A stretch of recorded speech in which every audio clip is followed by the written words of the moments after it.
What's up, everybody? It is Broken Havoc here, right here on the Broken Havoc podcast, here to review SmackDown from July 30th, 2021, coming to us from Minneapolis, Minnesota. Before I get on with the SmackDown review, I want to talk about something that everybody's been talking about in the wrestling world right now, and that is the release of Bray Wyatt from WWE. What are my thoughts on Bray Wyatt being released from the WWE? Overall thoughts is I'm extremely shocked. Not only that, I'm speechless, and at the same time, I'm really pissed off. This is why.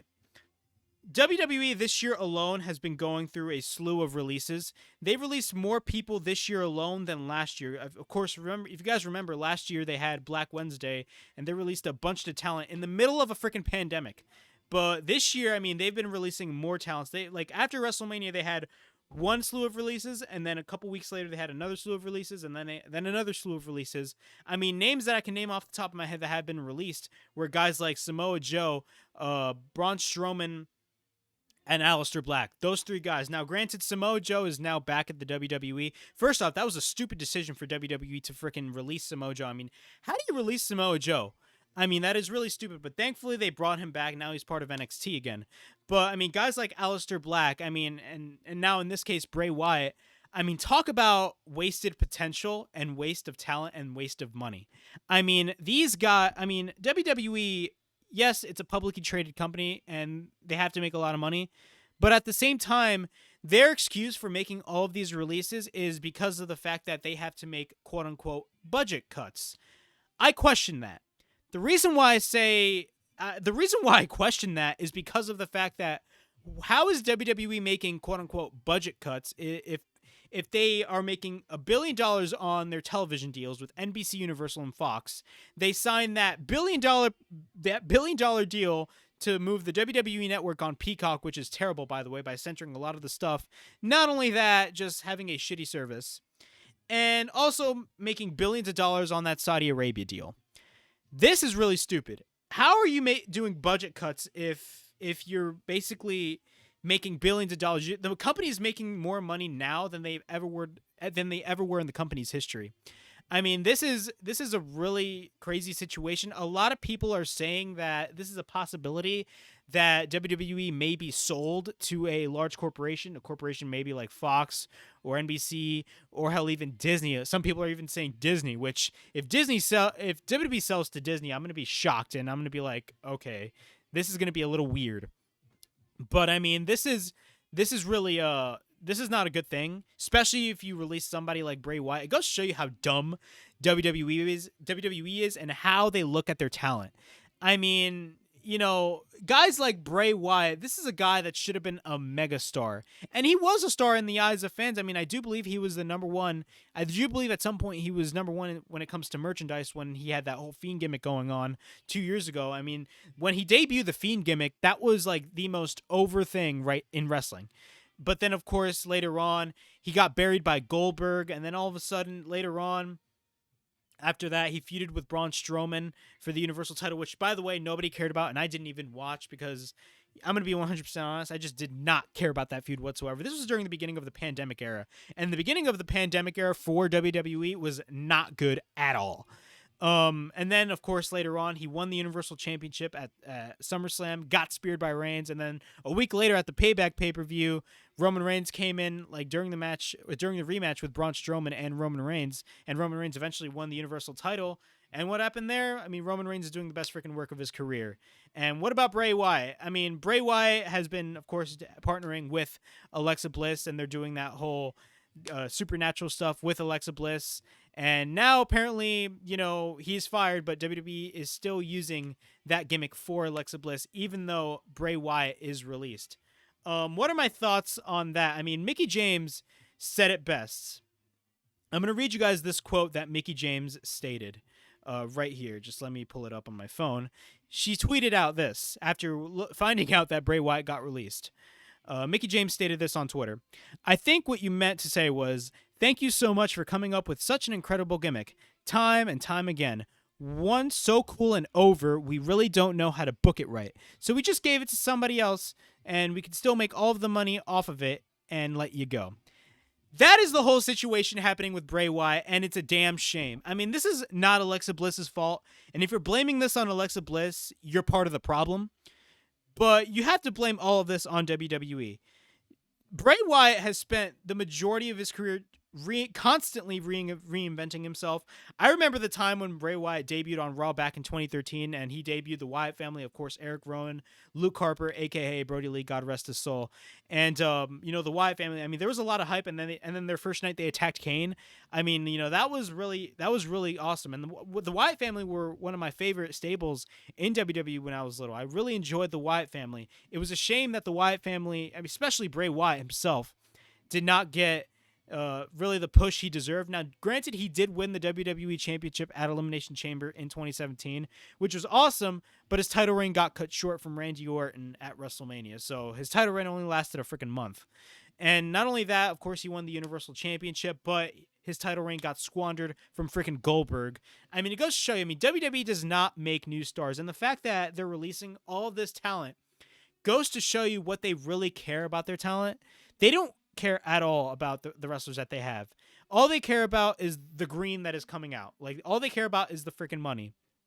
I mean, if you're a company, of course you want to care about the money, but like at the same time, I mean, like WWE, that's their only like mentality. They are producing some of the worst pieces of television every single Monday.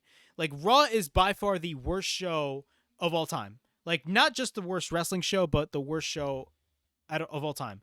And the fact that they released people like Bray Wyatt goes to show you everything, that they don't care about your creativity. If anything, if you come up with a good idea, they'll just run with it and just overexpose it. Not only that, they release you and continue using your freaking gimmick. That's what they basically did with Bray Wyatt, and now they're continuing to use the gimmick with Alexa Bliss. This is not Alexa Bliss's fault. This is WWE's fault, because they were the ones that gave her the gimmick, and she's going for it, of course. But, I mean, this is not Alexa Bliss's fault. This is 100% WWE's fault. The fact that they did not utilize Bray Wyatt to his full potential is insane. And not only that, I mean, a lot of people are talking about this, is that WWE is releasing all of this talent. Not only that, AEW is on the verge to signing Bryan Danielson and CM Punk. And just a couple days ago on the investors call, Vince McMahon clearly stated that he doesn't think AEW is on the same level as WCW as far as competition goes. And I kind of question that.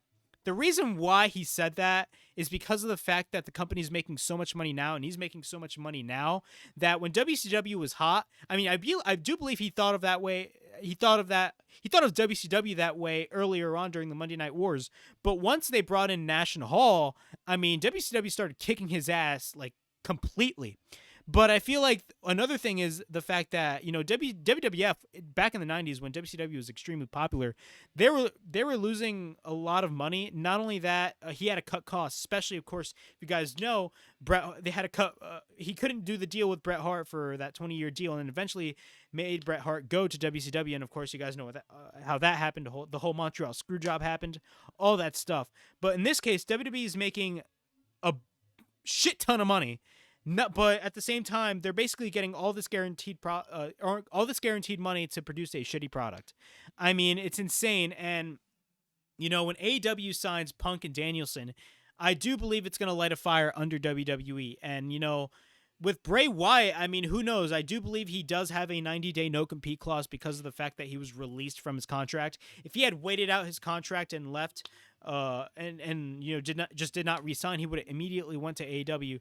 But of course, he has a 90-day no-compete clause, and I do think that Bray Wyatt will eventually go to AEW because of the fact that he's a creative mind, and he's one of the most creative wrestlers in modern day pro wrestling.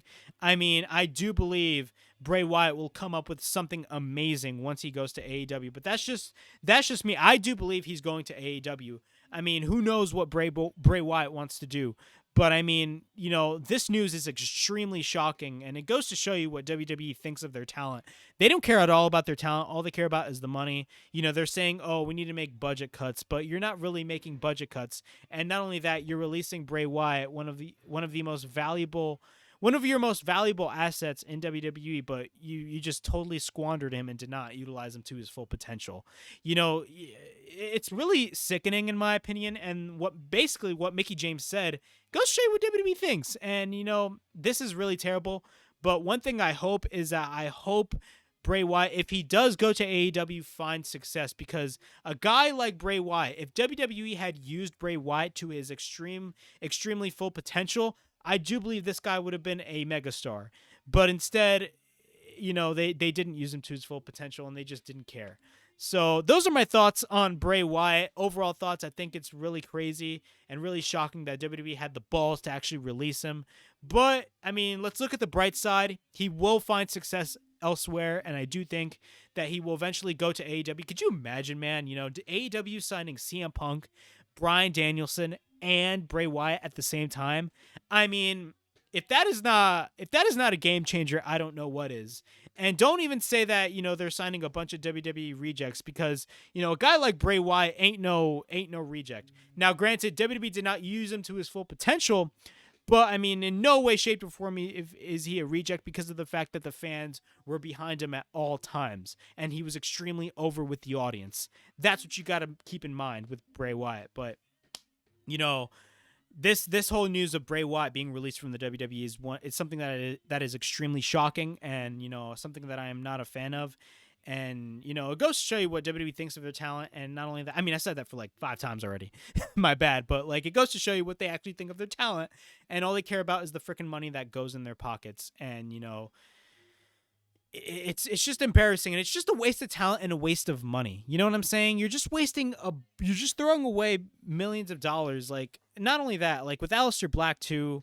Like, Aleister Black, how do you release Aleister Black? And this is the same company that released Samoa Joe. And I remember when I got the news that Samoa Joe was released, I was like, what the hell? That makes absolutely no sense. But of course, WWE looked into it, and they were like, what kind of stupid decision was this? And they brought back Samoa Joe. So, but I mean, guys like Bray Wyatt, I mean, like, who do they have left on that freaking roster besides Roman Reigns? Who do they have on that roster? Like, let's be clear. Who do they have left on that roster? Nobody. Like, they have guys like Finn Balor, they got John Cena, they got Seth Rollins, but like, let's be straight up. I mean, who do they have? Like, come on now, man. Like, stuff like this. I mean, this is just ridiculous. But those are my thoughts on Bray Wyatt. Overall thoughts on that, I just don't like it at all. I think it's really stupid. But I mean, it's WWE for you. I mean, they're never gonna freaking change. And do I think that they're eventually going to be sold because of the fact that they're making all of these budget cuts, as they say, or all these releases? I mean, maybe. I mean, that it looks like that could possibly be the case. Who knows? I mean, but I mean, it goes to show you how stupid WWE is. WWE, especially with these decisions that they have been making regarding these releases, I mean, it makes WWE look extremely stupid. I'm going to be 100% honest. It makes WWE look extremely stupid. But I mean, hey, I mean, whatever. I mean, let's hope. Let's hope. I mean, I do believe 100% he's gonna find success in AEW, because once somebody gets released, and somebody that is big in the fans' eyes gets released, somebody like Bray Wyatt, he's definitely going to succeed in AEW. I guarantee you that. And I definitely do think Tony Khan is extremely happy, and he's 100% going to be signing Bray Wyatt. And I hope he goes to AEW, because right now AEW is the hottest brand in wrestling right now. It's the hottest thing in pro wrestling right now. That's just my opinion, but I mean, it's 100% factual. I mean, their product every week. Now, granted, they're not perfect, but every week AEW's product is just balls to the wall. It's a really good product, and I get a lot of enjoyment out of it. And stuff like this, bringing in a guy like Bray Wyatt, I mean, it's gonna make the product even better for them. And yeah, I mean, I just think it's gonna be a W for AEW and an L for WWE, in my opinion. Especially because of the fact that they're also signing Punk and Danielson, and most likely Punk will be making his debut on the August 20th show. So, I mean, Bray Wyatt, I hope he finds success elsewhere. I mean, he's definitely going to find success elsewhere. I mean, this is just extremely shocking, and I'm extremely disappointed at WWE for really making this really stupid decision. But, I mean, it's WWE for you. They don't really care about their talent at all. So, yeah, those are my thoughts on Bray Wyatt. Now we're going to be going to the SmackDown review. What are my thoughts on SmackDown as a whole? I feel like, is it just me, or like WWE is repetitive when it comes to rematches? And it happens a lot on Raw. That's why Raw as a show sucks.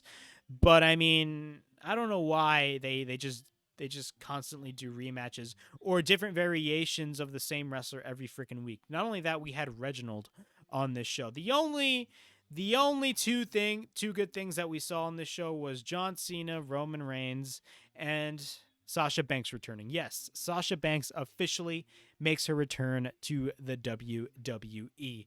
But we're going to be running this show down from top to bottom. Of course, kicking off with the face that runs the place, John Cena. He kicks off SmackDown and welcomes everybody to SmackDown. And he says, tonight, Reigns signed a contract for Balor at SummerSlam.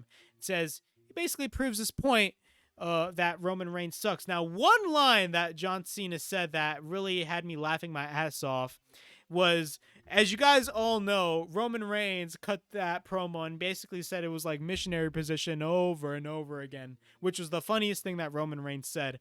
But then John Cena responded, like right at the beginning of his promo, saying, if you can find somebody who keeps missionary position interesting for 2 decades, keep them. It'll be worth it.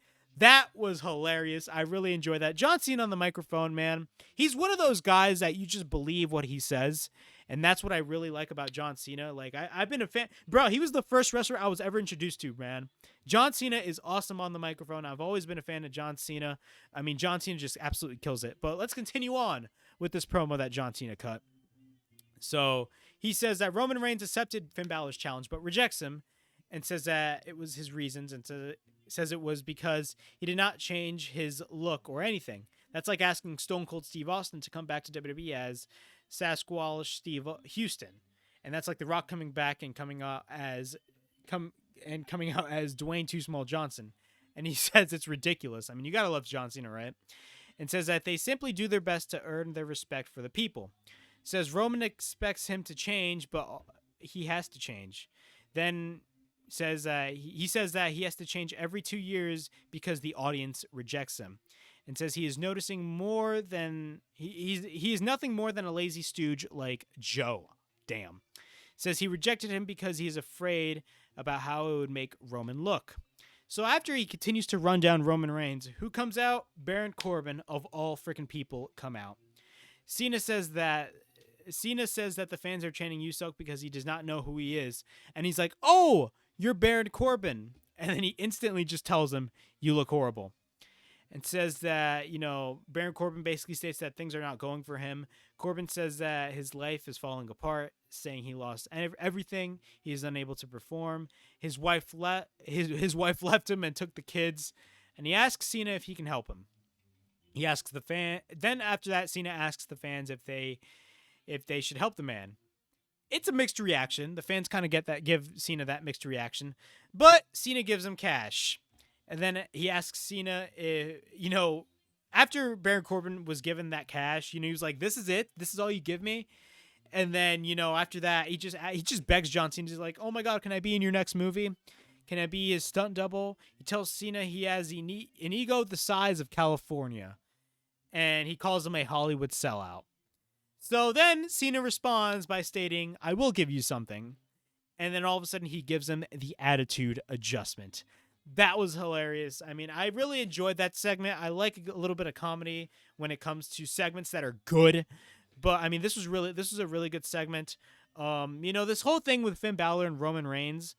I mean, I did state last week on my SmackDown review that, it's a little bit too early for Balor to wrestle Roman Reigns because the match at SummerSlam is happening regardless. And as what we've seen later on in this show, I mean, the match with Reigns is 100% happening. With John Cena, I might add. All right, Rey Mysterio backstage. Dominic says that he will keep his eye on Jimmy. And Rey says that he loves him and is proud of him, but sometimes he makes rookie mistakes. And then he tells Dominic to watch what he does in his match against Jimmy. So, of course, the match we have is Rey Mysterio versus Jimmy Uso. Of course, last week, I do believe it was Dominic Mysterio versus Jey Uso. So the tides are turned in this match, which it's typical WWE booking. They've really got to stop with that booking because in retrospect, it's kind of repetitive. It's the same formula over and over again, and WWE needs to stop with that, in my opinion. All right, but the match with Rey Mysterio and Jimmy Uso start. Both lock up. Jimmy hits a shoulder tackle, then a side headlock by Jimmy Uso. Proceeds to hit a thrust kick on the midsection by Jimmy Uso. We get a Hurricane Rana by Ray. Repeated rights to the middle rope on the top of Jimmy. We get a Bulldog by Ray. We get a cover and a near fall. Jimmy picks up Ray and drives him to the corner onto the turnbuckle. We get a cover and a near fall. We get a right... My bad. We got a right hand by Jimmy. Jimmy gets taken to the outside. Ray slides down the ring mat. No, he slides down the ring to the outside, but misses. And what happens is that Jimmy proceeds to hit a super kick on Ray, and we go to commercial break. We come back from commercial break, then Jimmy proceeds to hit a sunset flip. Ray escapes and kicks Jimmy in the mouth, which looked extremely nasty, by the way. That was a crazy spot. We get an enziguri by Jimmy Uso. Jimmy takes Ray to the top. He tries to suplex Ray. Headbutt by Ray, then proceeds to hit a senton off the top. Then we get a springboard crossbody by Ray. Cover and a near fall. Ray takes Jimmy to the middle rope, but Jay saves Jimmy. Then Ray takes out both of the Usos. Ray 619s Jay. Jimmy intercepts Ray after that. Ray later tries to 619 Jimmy, but Jimmy catches Ray. Then we get a random roll-up by Rey Mysterio on Jimmy Uso, and then Dominic helps Rey Mysterio win the match, just like what Jimmy Uso or Jey Uso did. I don't even remember what happened last week. They go show you how relevant, these smaller feuds go on. I mean, it's the same thing that the Usos did last week. So it was the same booking decision, only the roles were flipped. The baby faces did the same thing that the heels did last week. So, I mean, what are my thoughts on this match? This was not a bad match. I thought Rey Mysterio and Jimmy Uso killed it. But, I mean, it was the same repetitive thing it's the same repetitive booking, and WWE needs to stop that. The reason why WWE's ratings go down every freaking week is because of the fact that everything is so repetitive. I mean, the reason why I enjoy AEW Dynamite so much, and yes, I know this is a WWE review, but I want to name drop AEW Dynamite. The reason why I enjoy AEW Dynamite a lot is because of the fact that it has that you never know what is going to happen mentality. And you get different matches every single week, and that's what I really enjoy about that show. On both Raw and SmackDown, you have repetitive matches, and like if you had two tag teams feuding, you have two members of of each team wrestle a match one week, and then the other two members of each team wrestle the next week. It's the same repetitive booking, and I guarantee you they're definitely going to be booking a rematch with these two. Now, granted, Rey Mysterio and Jimmy Uso absolutely killed it. I really enjoyed that match. We get an interview segment with Bianca Belair. She, basically the interviewer, Kayla Braxton, tells Bianca that her title reign surpassed 100 days. And, her whole title reign is now at 110. And basically she's asked about the next 100 days. Bianca is getting a good crowd reaction and says that she has been on a roll. From being the main event of WrestleMania, from winning an ESPY and defending her title at Rolling Loud. As you guys know, she wrestled Carmella last week at Rolling Loud, which I don't know why they had a rematch with Carmella and Bianca Belair. That made absolutely no sense. She says that she's doing really good. And then all of a sudden, Carmella comes out. She congratulates her on her 100 days and says that she should give the person a rematch who held that title for 130 days, which I don't think anybody remembers. She knows that she deserves it. And then all of a sudden, Zelina Vega come out and basically tells Carmella to slow her roll, saying that, she deserves the title shot. And then, of course, what she's going to say to Bianca Belair, she's going to say to her face. And then after that, a brawl breaks loose. And then Carmella and Zelina Vega get the advantage. But what happens? Sasha Banks comes back out of nowhere and helps Belair. Goes after Zelina Vega and Carmella, and then after that, hugs Belair. What are my thoughts on this segment? Of course, after that, we have a tag team match made with Sasha Banks and Bianca Belair versus Carmella and Zelina Vega. But I'm really glad that they finally brought back Sasha Banks, because we all know that rematch is happening at SummerSlam, especially what we've seen at the end of SmackDown. But, I mean, first off, I felt like it was a little bit too late when it comes to the build. I do think that they should have brought her back either 2 weeks ago. Like, if you want to get a good crowd reaction, you should have done it, like, at the first SmackDown with live fans back. Now, granted, I didn't review that show, but I did catch it. What they should have done was that after the match with Bianca Belair and Carmella, their first match 2 weeks ago, what they should have done was basically, have Sasha attack her out of nowhere and have that huge crowd reaction. Now, granted, Sasha Banks did get she got a good crowd reaction on this show, but I just think that it would have been much better if either 2 weeks ago she would have attacked Belair after her match, or hell, if you want to make it even better, the crowd at Rolling Loud was dead, but if you had Sasha Banks attack Belair at Rolling Loud, I definitely do think it would have been much better in my opinion. But instead they brought Sasha Banks back, but at the same time it makes the fans look stupid because of the fact that Sasha Banks is acting like a whole best friend, all that stuff. If you guys don't recall, at the SmackDown after WrestleMania, I mean, there was like a backstage interview with Sasha Banks and she was just pissed off. I mean, all of a sudden she comes back as a best friend. I mean, you got to connect things. And, the fact that they're making Sasha Banks as Bianca Belair's hug friend, I mean, or best friend, I should say, I mean, is really dumb. But, I mean, we all know what was going to happen later on in the show. I just think that it should have happened 2 weeks ago or hell, even last week. All right, we get an interview with Reggie. Of course, he is the 24/7 champion, which I'm not going to lie, I'm really impressed with Reggie. He's a really, really magnificent athlete. He's asked if he is comfortable defending his title against Chad Gable. Or actually, no, defending his title because we don't know who his title is going to be against. Says he saw the perfect opportunity and says that he's watching his back constantly. He's looking at the rear view mirror and says whoever is facing him should expect the unexpected. So what happens? Reggie comes out to the ring, and it's going to be Reggie versus Chad Gable. So Otis and Chad Gable come out. Now, first off, why are you booking a 24/7 match? Even you're booking a 24/7 championship match, but I mean it's the 24/7 title. You know what I mean? It makes no sense. But Otis grabs the mic and says that it's not him that he's facing, but it's Chad Gable, and then all of a sudden Otis goes after the attack. So he takes out Reggie, and the match officially starts. So it's Reggie versus Chad Gable. Gable works on Reggie. We get a Northern Light suplex by Gable. We get a near fall. Reggie does a bunch of flips after that. Gable catches Reggie and plants him to the mat.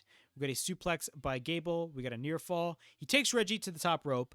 Gable catches Reggie. We get a German suplex from the top. Then Reggie lands on his feet after a backflip. And then we get a flip on Gable. But Otis causes a DQ when attacking Reggie.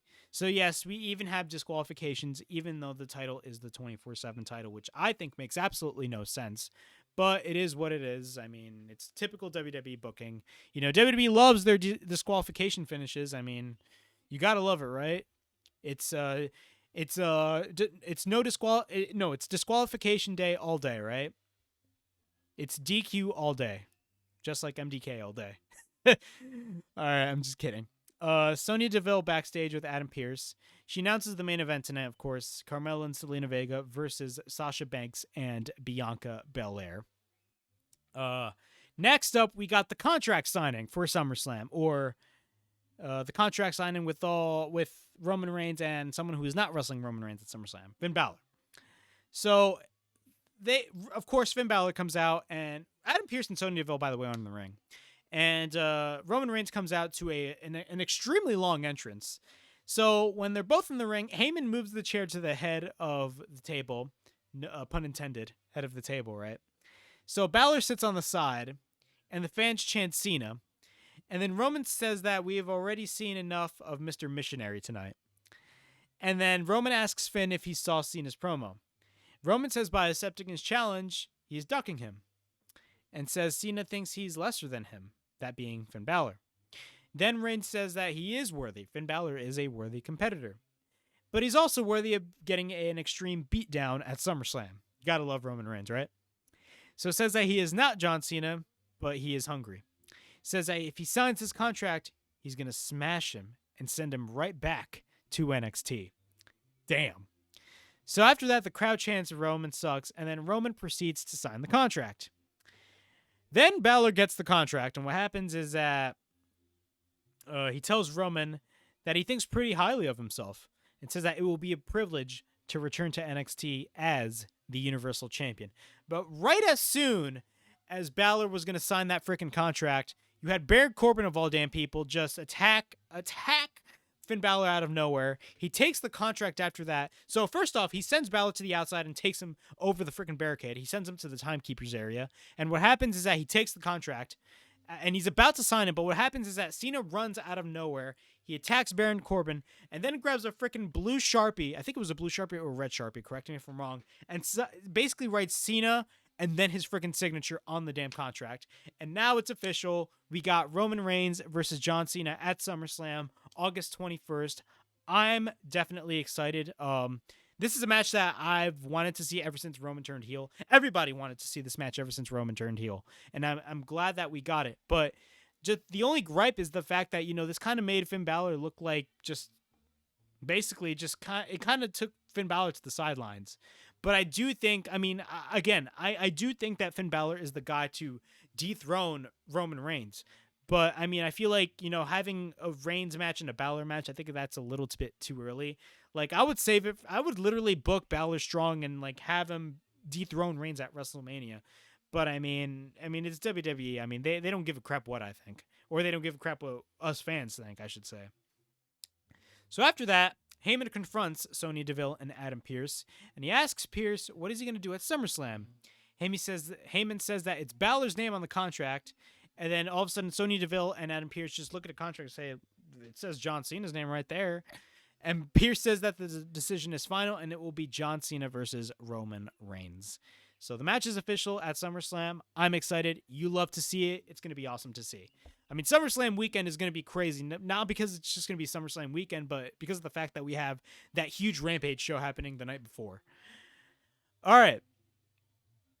After that, we got Big E, Cesaro, and Shinsuke Nakamura versus Dolph Ziggler and Bobby Roode, the Dirty Frickin' Dogs, which is a terrible name, and the Intercontinental Champion, Apollo Crews.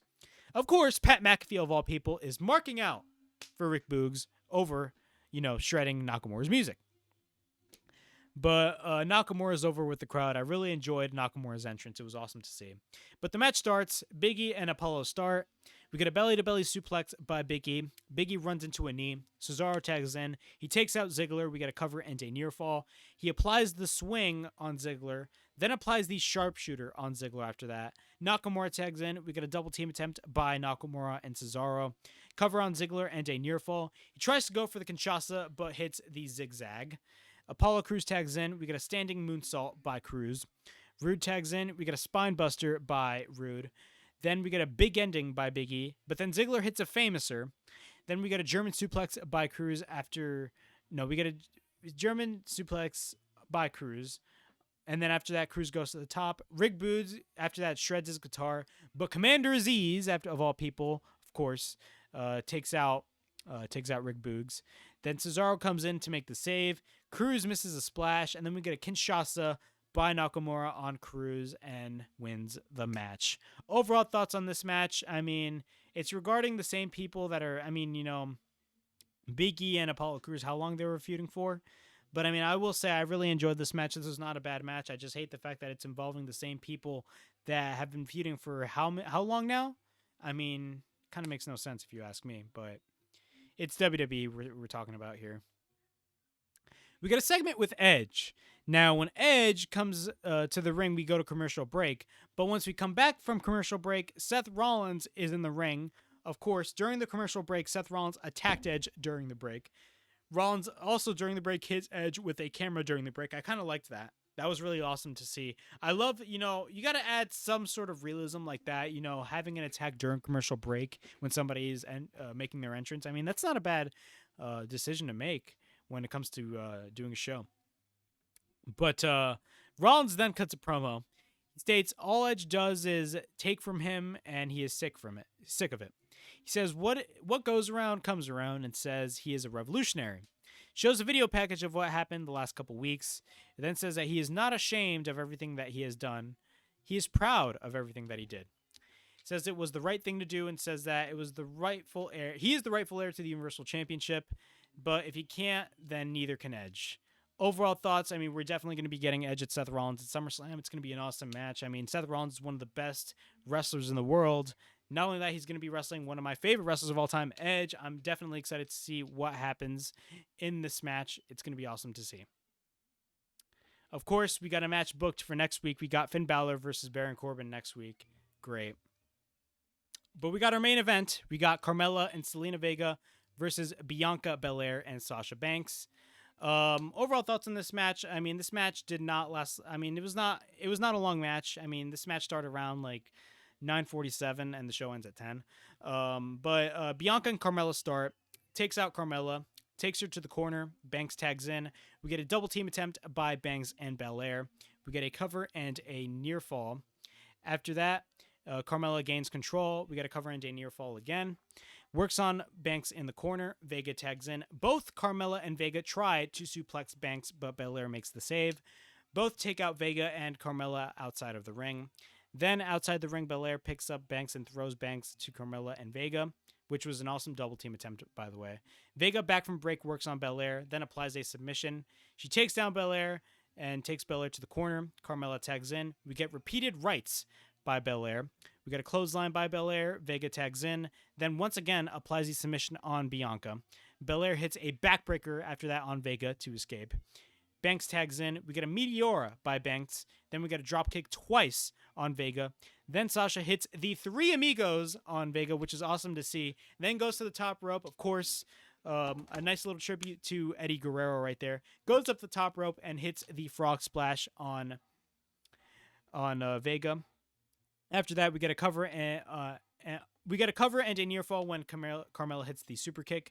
Carmella tags in, plants Banks face first to the mat and cover, but Belair makes the save. We get a backstabber and then a Banks statement on Carmella by Banks. Carmella taps out. Bianca Belair and Sasha Banks win the match. But what happens after that? Basically what happens is, I knew this was going to happen. Everybody knew this was going to freaking happen. But you honestly thought that Sasha Banks was here to be Bianca Belair's friend? Come on, man. But, I mean, what happens after the match is that they're both celebrating, but all of a sudden, what happens? Bianca both celebrate in the ring, and Sasha then hits a backstabber on Belair after the celebration. Sasha goes for repeated rights on Banks, and then she continues to attack Belair. Banks hits a tornado DDT, then applies the Banks statement on Belair. Continues to apply the Banks statement again. Then Bianca is tapping, even though it's not an official match, and the show ends. What are my thoughts on this segment, or this segment that happened after the match, if you want to call it a segment? I really enjoyed it. I mean, it played out perfectly, in my opinion, even though I do think that Sasha Banks should have made her return either last week or 2 weeks ago. I mean, they finally did it. I mean, we're definitely going to be getting Bianca Belair versus Sasha Banks. I mean, their first match was really good. I was there at WrestleMania in Tampa, Florida. It was a really awesome match to see, and the fact that we're going to be getting this match in Las Vegas August 21st is going to be really awesome to see. I mean, SummerSlam is looking to be one of the best shows of the year. Same as All Out. I mean, SummerSlam and All Out are the two biggest shows this year alone, and I'm really excited to see what happens August 21st at SummerSlam. I mean, you got John Cena versus Roman Reigns, which is going to be an awesome match to see. I mean, SummerSlam is looking to be great. Now, granted, when it comes to WWE booking, I mean, when it comes to these next few weeks, when it comes to booking, I mean, it's going to be the same repetitive garbage, but I mean, it is what it is. SummerSlam is going to be an awesome pay-per-view alone. But yeah, I mean, that was SmackDown. Overall thoughts on the show. I mean, I thought the only good thing on the show was the contract signing, John Cena, and of course, Sasha Banks returning and turning on Belair for that match, to set up the match at SummerSlam. So those are my thoughts on SmackDown. My overall thoughts is that it was an okay show. It was not the best show, but I mean, it was not like a really, really horrible show, just like Raw is. Like, Raw every week is such a bad show. But I mean, this show was not bad at all. I mean, it was not the best, but it was not bad. But yeah, that was my SmackDown review. Please like, subscribe, comment down below, push that bell for notifications. Follow me on social media on Instagram and Twitter. And this is Broken Havoc from the Broken Havoc Podcast. Signing out.